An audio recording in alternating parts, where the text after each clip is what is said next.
Jadi Pak Rusdi, kalau umpamanya ada rasa takut dari orang kita sekolah di negara-negara barat dalam hal umpamanya pengamalan agama, sebetulnya menurut Pak Rusdi itu tidak perlu terlalu dirisaukan sebetulnya betul. Gitu. Atau tidak perlu dibesar-besarkan gitu, gimana? Ya, karena satu ya, mereka kan ya ini kan juga kecenderungan kehidupan agama di barat ya. Itu mereka kan boleh dikatakan yang masih punya ketaatan beragama itu kan kalangan tua. Kalangan muda itu sudah acuh dengan agama gitu. Nah, itu persoalannya begitu. Jadi bagi mereka ya nggak ada masalah, silakan aja itu gitu. Karena agama bukan menjadi handicap untuk ini ya, menghalang-halangi mereka gitu. Baik, ada satu hal yang penting kawan-kawan sekalian. Di negara-negara barat itu orang yang taat beragama itu sebetulnya orang-orang tua. Sedangkan anak-anak muda, generasi-generasi baru, agama itu udah nggak penting, gitu kan ya. Mereka lebih penting kepada ilmu, lebih penting kepada materi, kebahagiaan hidup di dunia. Jadi kalau kita mau mengamalkan kepercayaan kita, keyakinan agama kita, selama kita tidak mengganggu mereka itu nggak ada masalah. Tidak ada masalah, gitu kan? Tidak masalah gitu. Ya, ya karena di sana itu budaya mereka ya, mereka kan budaya demokratis. Nah, termasuk pilihan keyakinan juga demokratis. Nah, jadi satu anak di sana budayanya budaya keluarga mereka. Kalau anak sudah umur 17 tahun, itu boleh keluar dari rumah. Dan bebas menentukan nasib hidupnya sendiri. Dia mau bekerja, dia mau lanjut sekolah atau dia mau apa itu sudah merdeka gitu. Nah, itu mungkin kultur ada positif ada negatifnya ya. Positifnya anak mulai mandiri. Nah, negatifnya mungkin pergaulan. Itu aja. Jadi tinggal mengawasi aja lah. Ya, kalau saya mencoba mencari keseimbangan ya, equilibrium di antara dua itu gitu.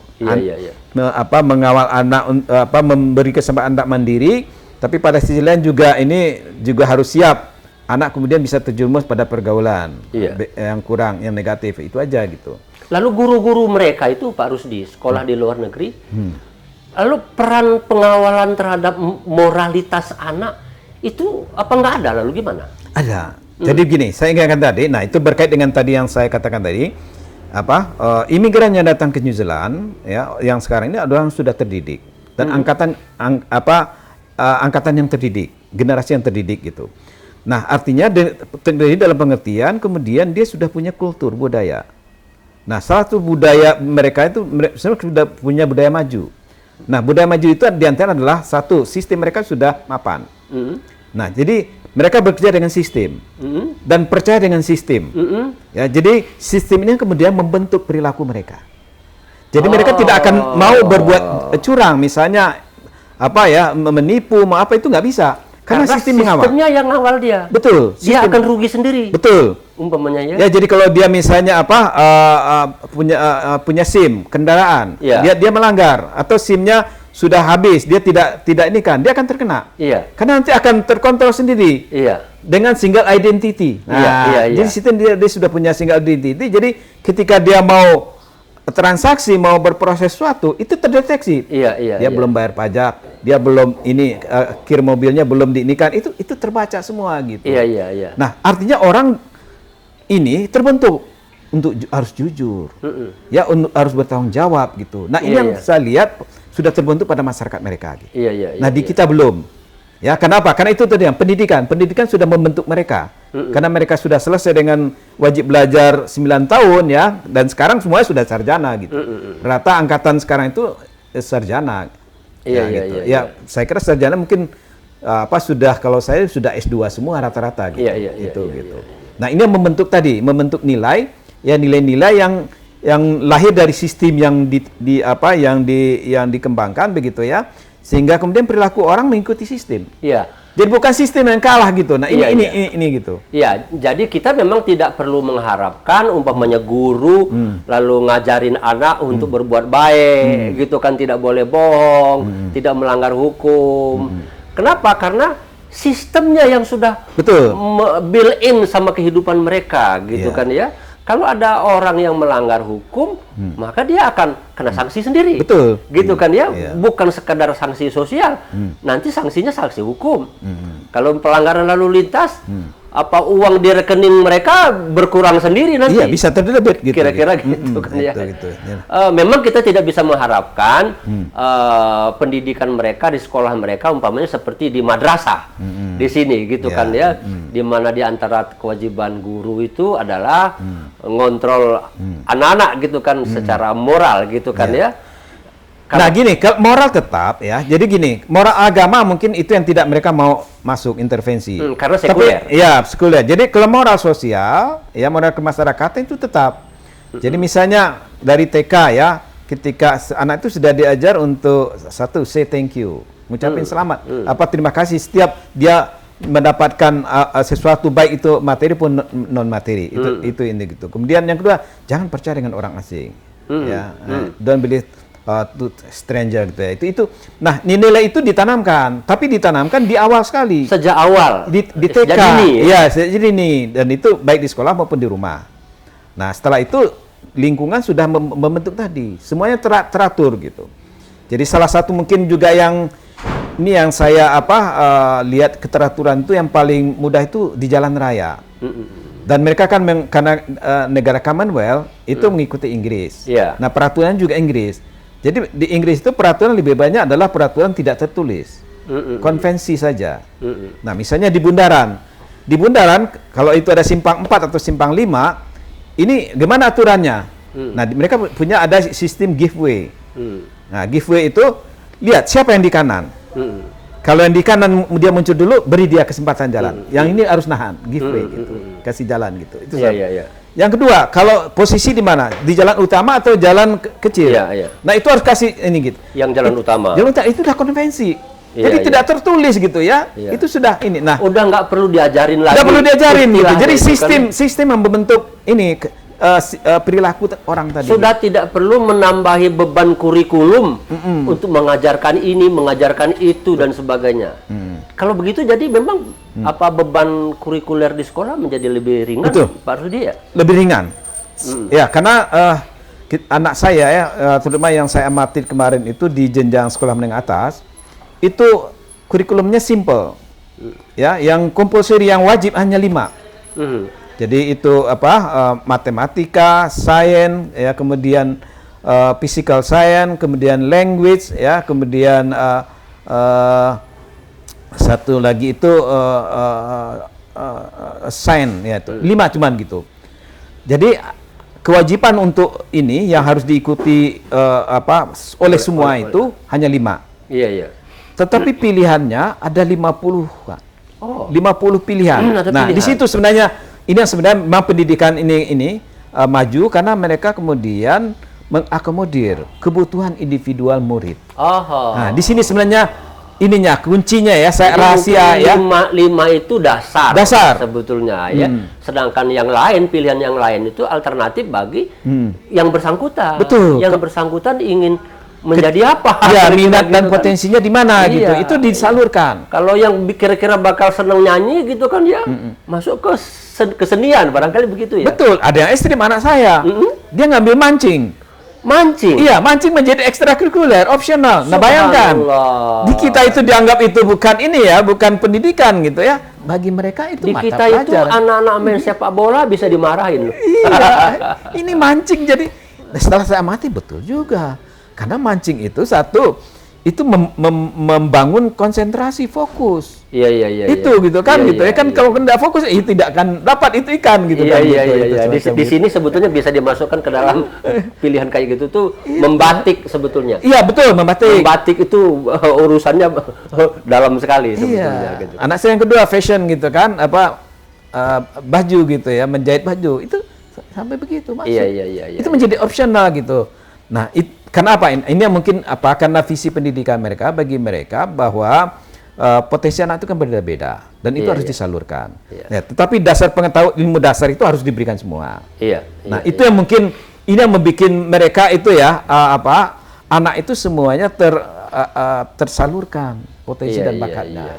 Beda dengan kita. Di kita dicekoki dengan paket. Kamu harus dapat ini 14 mata pelajaran. Ya sudah, meledak semuanya. Semua anak di dalam satu kelas, diberi menu yang sama. Dalam satu sekolah, di satu kota, bahkan di seluruh Indonesia, diberi menu yang sama. Diberi masukan yang sama ke orang-orang lebih itu. Wah, itu benar-benar pengalaman yang luar biasa, Pak Rusdi.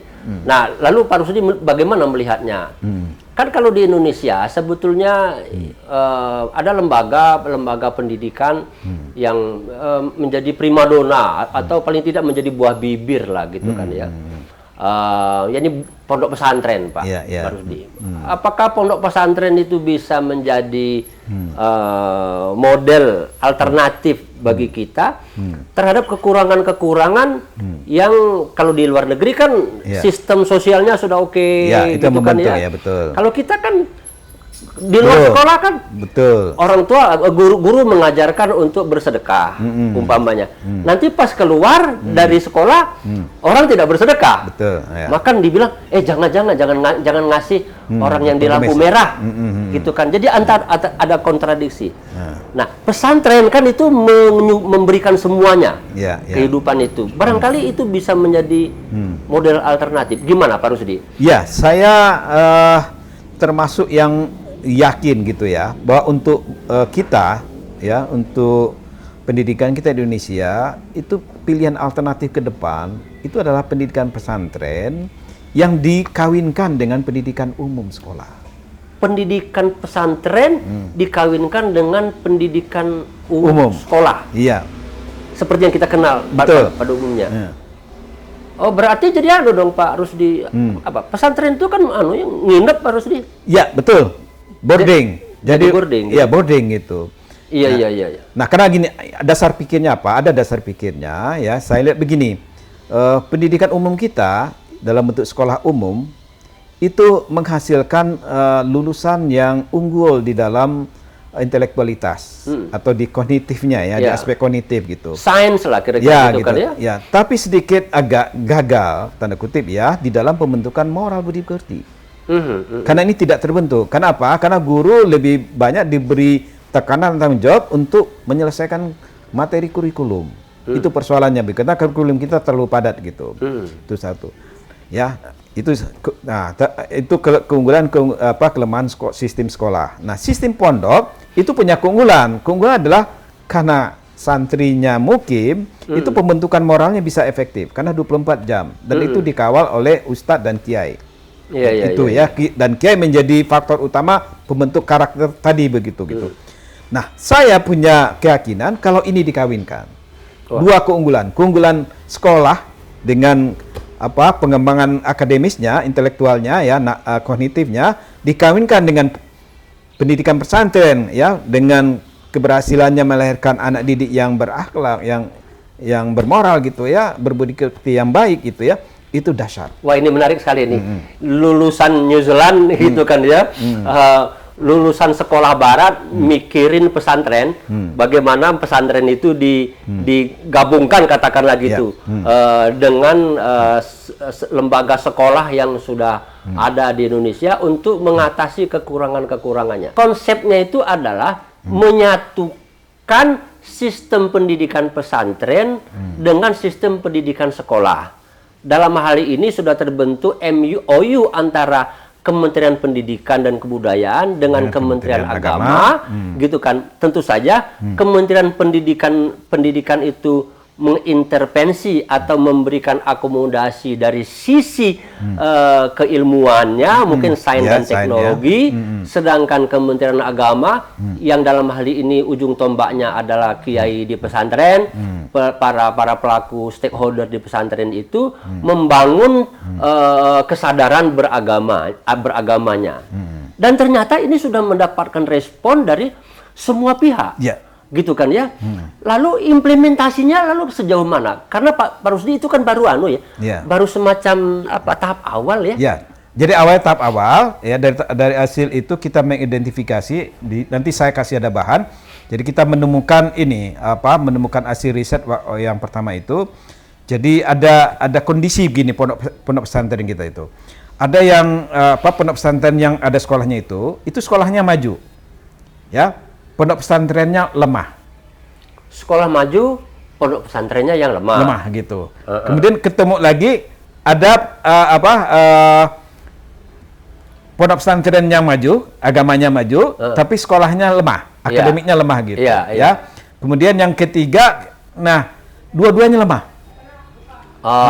Gitu. Jadi akademiknya umumnya juga lemah, yang pondok juga lemah begitu.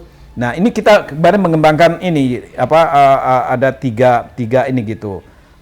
Tiga kondisi ya, kondisi yang hasil riset kita gitu. Nah, ini perlu ada strategi untuk menyentuhnya. Menyentuhnya gitu. Nah, kemarin kita adalah mencoba melakukan lewat best practice. Jadi sekolah yang sudah maju di umumnya itu kita undang. Mereka suruh bicara, suruh bercerita tentang pengalaman dia, bagaimana dia mengembangkan si sekolah dia di bidang akademik itu maju.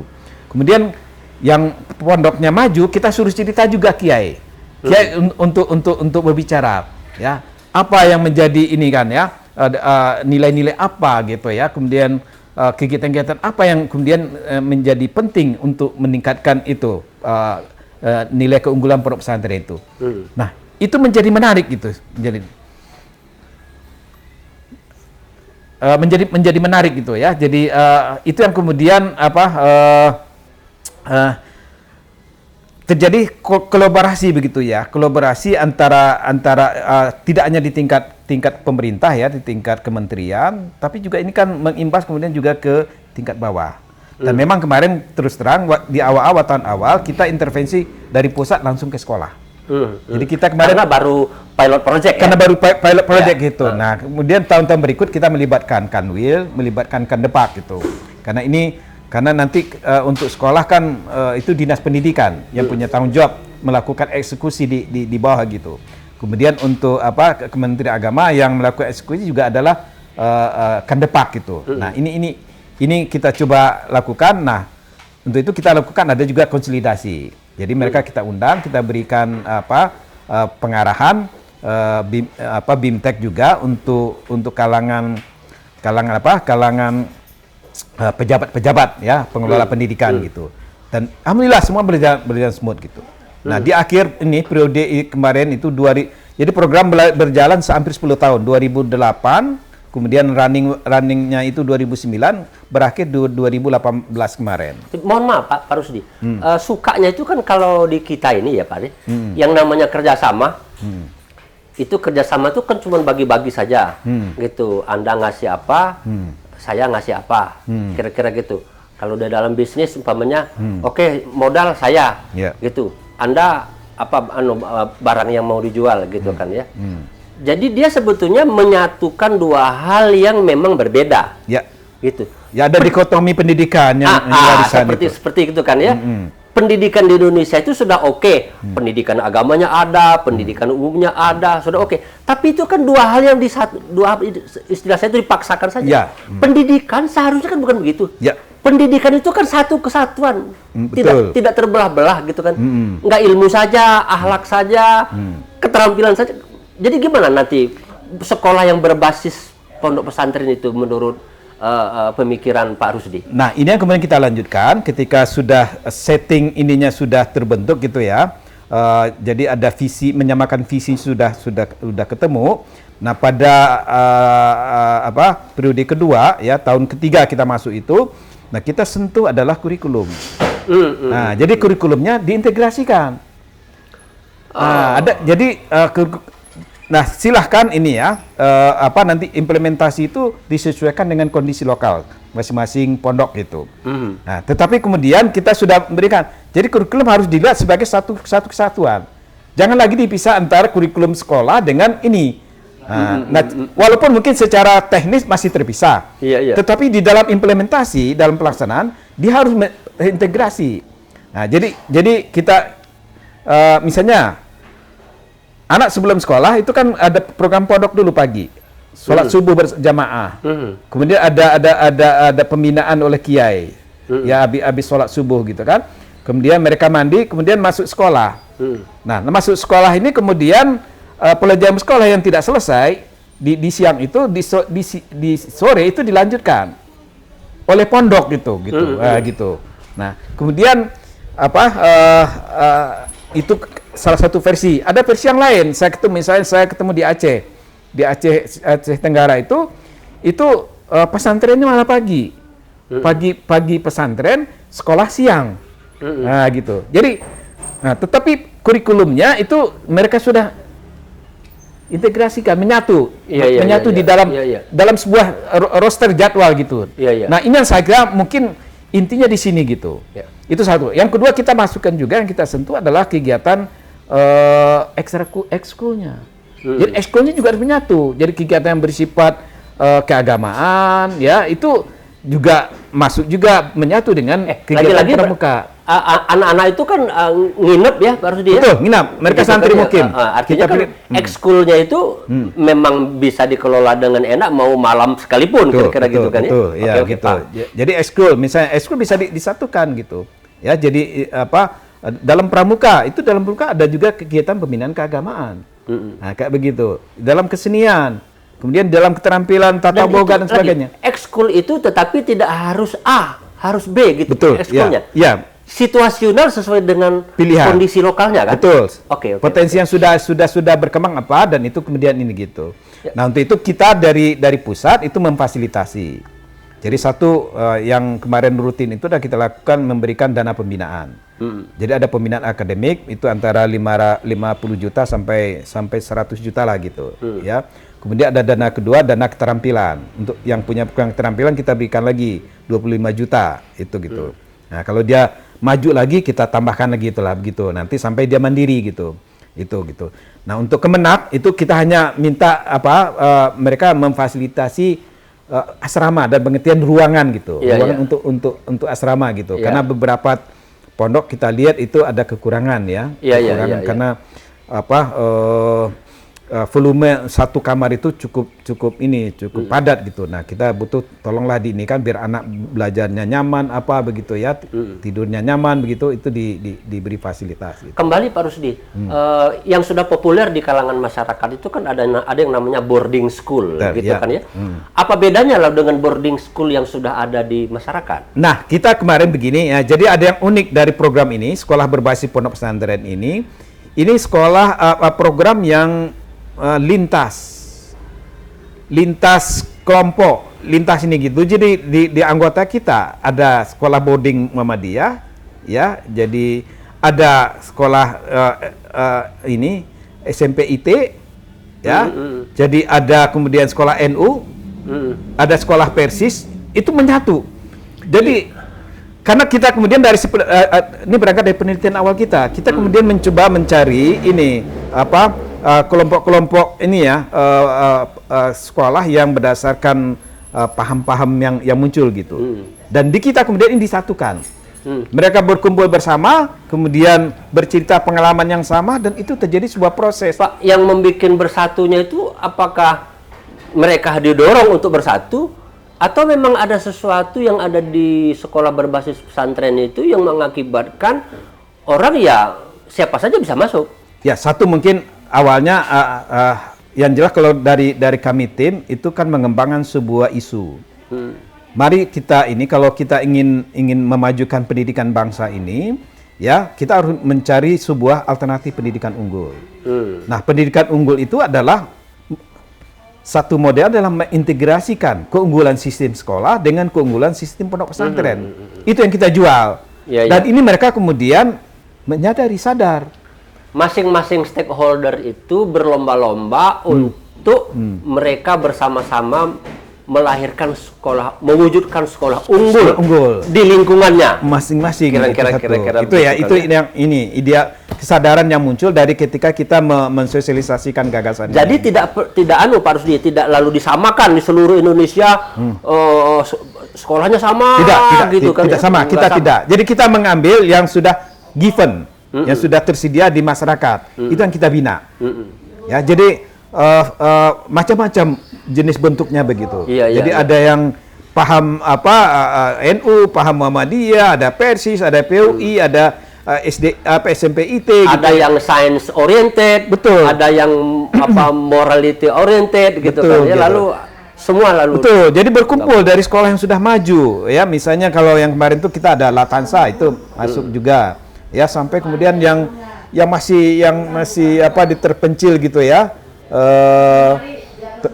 Terpencil di Merauke itu kita bawa gitu, dan itu menjadi bagus karena mereka kemudian secara tidak langsung belajar satu sama lain. Pak Rusdi, lalu apa bedanya dengan konsep yang sudah diimplementasikan oleh Pak Habibie dengan sekolah Insan Cendekia? Ya, ada perbedaan.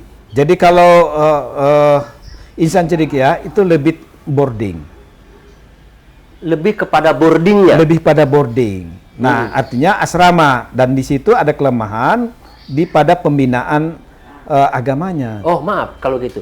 Kalau pesantren itu kan kekuatannya pada kiai. Betul. Nah, itu. Jadi sekolah yang berbasis pesantren yang disarankan atau digagas oleh Pak Rusdi ini berarti harus ada kiainya, Pak. Betul.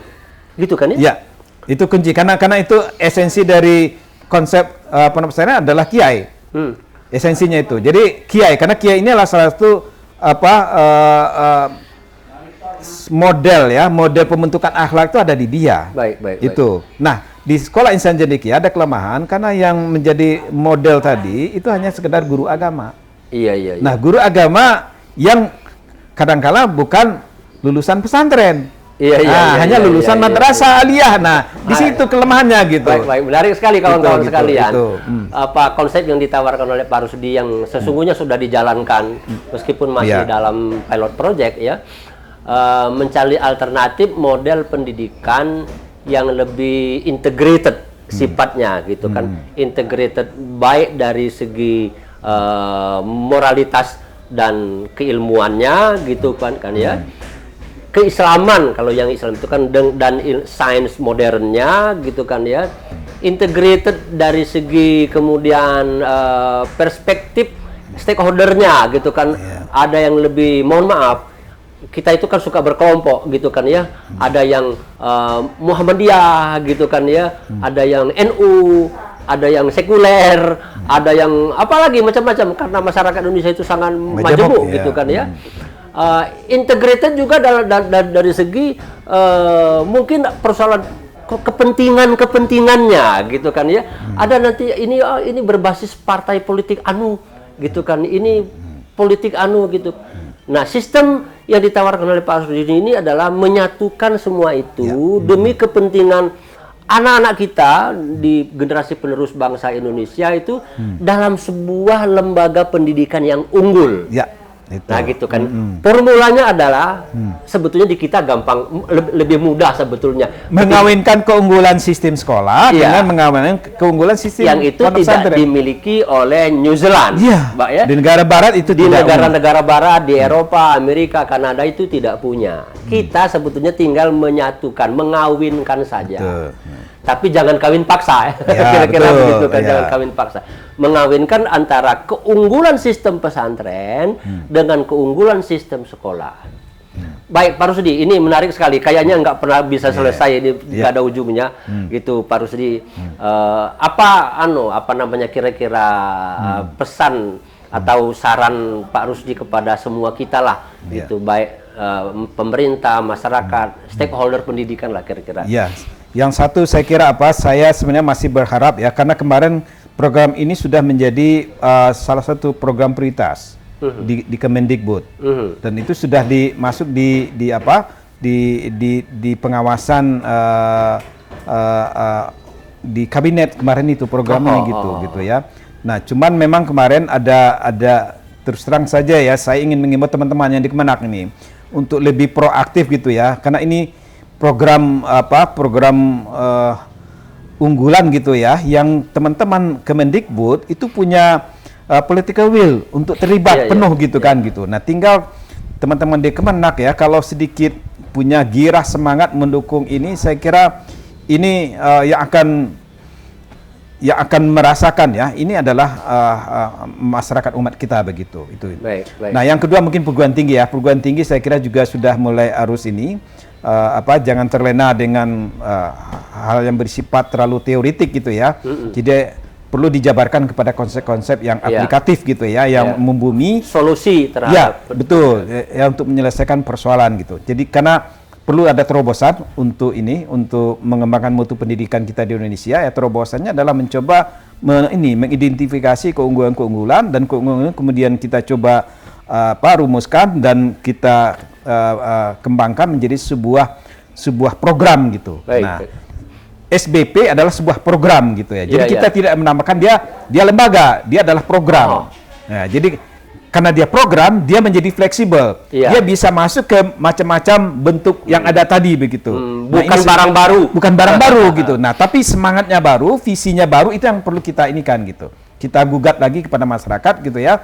Mari kita, kalau kita ingin bangsa ini maju, pendidikannya maju, ya mari potensi keunggulan kita ini kita bangun bersama-sama. Gitu. Baik, Pak Rusdi, kawan-kawan sekalian, terlepas dari himbauan Pak Rusdi, saran Pak Rusdi, karena gagasan ini bagus, menarik, maka kawan-kawan yang berada di lapangan, masyarakat pendidikan yang tahu persis bagaimana kehidupan hari-hari pendidikan itu, apapun silakan bisa dimulai gitu kan. Yang kebetulan sudah memulai dengan gagasan yang sama, tinggal semakin merapikannya lagi. Ini adalah gagasan yang menurut saya pribadi dan mungkin untuk kita semua ini benar-benar bagus ya untuk diimplementasikan. Pak Rusdi, terima kasih Pak Rusdi. Sama-sama. Sudah berbincang dari New Zealand sampai kembali lagi ke Indonesia dan mudah-mudahan kawan-kawan yang menyaksikan ini bisa menyebarluaskan gagasan ini kepada semua pihak. Terima kasih juga atas perhatiannya. Sekali lagi Pak Rusdi, terima kasih. Sama-sama. Mudah-mudahan bisa ketemu lagi, ngobrol lagi dalam hal-hal yang lain. Pak Rusdi. Betul. Mari kita akhiri dengan sama-sama membaca Alhamdulillah. Alhamdulillahirabbil alamin. Wassalamualaikum warahmatullahi wabarakatuh.